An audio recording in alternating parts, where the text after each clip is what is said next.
नवीन recipe पाहण्यासाठी like करा, subscribe करा आणि ही घंटी वाजवा। नमस्ते, पॅनकेक बनवते आहे आणि त्याचं साहित्य आहे ना, म्हणजे महिना दीड महिना आपण साठवून ठेवायचं। असं साहित्य म्हणजे असं बनवलंय, डब्यात भरून ठेवायचं आणि आपल्याला पाहिजे तेव्हा नाश्त्यासाठी करायचं। त्याच्यासाठी हे लागणारं साहित्य आहे, हे 3 वाट्या गव्हाचं पीठ घेतलंय, 1 वाटी मैद्याचं पीठ आहे, हे 6 चमचे साखर घेतली आहे आणि ते आहे ना मिक्सरला लावून बारीक पावडर करून घेतली आहे। हे आपल्याला चवीपुरतं मीठ घ्यायचं आहे, 1 चमचा दालचिनी पावडर आहे आणि 2 चमचे आहे ना बेकिंग पावडर आहे। आता हे सर्व साहित्य आहे ना तुम्हाला मी चाळणीत घेऊन मिक्स करून दाखवते। आता तुम्ही म्हणाल हे 3 वाट्या म्हणजे आहे ना, ही वाटी आहे ना, ही अशी वाटी, आपल्याकडे काचीचा बाउल असेल ना तरी पण तो असे 3 वाटे घेतले आहे पीठ। हे मैदा,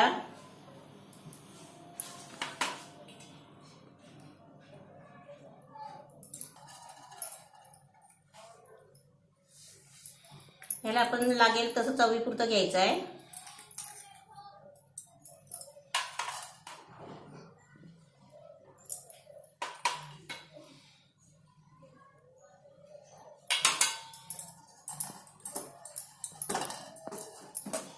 हे सर्व पीठ आहे ना मिक्स करून चाळणीने चालून आपल्याला डब्यात भरून ठेवायचं आहे। हे सर्व साहित्य आहे ना, पीठ वगैरे सगळं मिक्स करून ठेवायचं आणि डब्यामध्ये भरून ठेवायचं आणि जेव्हा आपल्याला पाहिजे ना तेव्हा बनवायचं। मी तुम्हाला आता नंतर बनवून दाखवते। हे पीठ असं डब्यात भरून मिक्स करून ठेवले आहे। आता तुम्हाला आहे ना याचं मी 1 वाटीचं बनवून दाखवणार आहे। असं तुम्ही आहे ना प्रत्येक टायमाला बनवायचं, जेव्हा आपल्याला नाश्त्याला पाहिजे असेल ना तेव्हा बनवायचं आणि मी तुम्हाला बाकीचं मी बनवताना सांगेन। पॅनकेकचं हे मी सर्व पावडर रेसिपी बनवून ठेवलेली आहे डबावरून। हे कसं आपल्याला म्हणजे कधी टाइम नसतो ना तेव्हा आपण पटकन डब्याला, मुलांच्या टिफिनला वगैरे, स्वतःला आपल्याला नाश्ता हवा असेल तर, कोण पाहुणा आले असेल तर त्यांच्यासाठी नाश्ता पटकन करायला म्हणजे असं रेडी करून ठेवायचं। आणि आता मी तुम्हाला आहे ना 1 कप मी करून दाखवते। आता मी 1 कप हे पीठ घेतलंय आणि असं बाउल घ्यायचा, भांडा, त्याच्यामध्ये आहे ना 2 चमचा तेल टाकायचं। आता याच्यामध्ये आहे ना दूध टाकून आपल्याला घट्ट एकदम गोड बनवायचं आहे।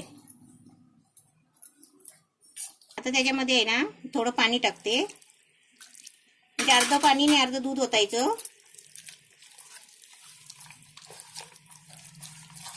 आणि आपण डोश्याला बनवतो ना पीठ तसंच बनवायचं आहे।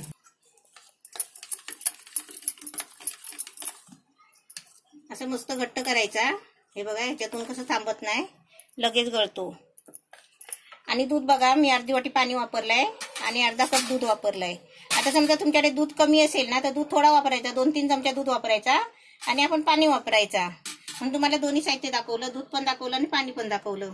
गॅस पेटवलाय, आता मस्त तवा पण तापलाय। आता त्याच्यामध्ये आहे ना हे मी 2च करून दाखवते तुम्हाला।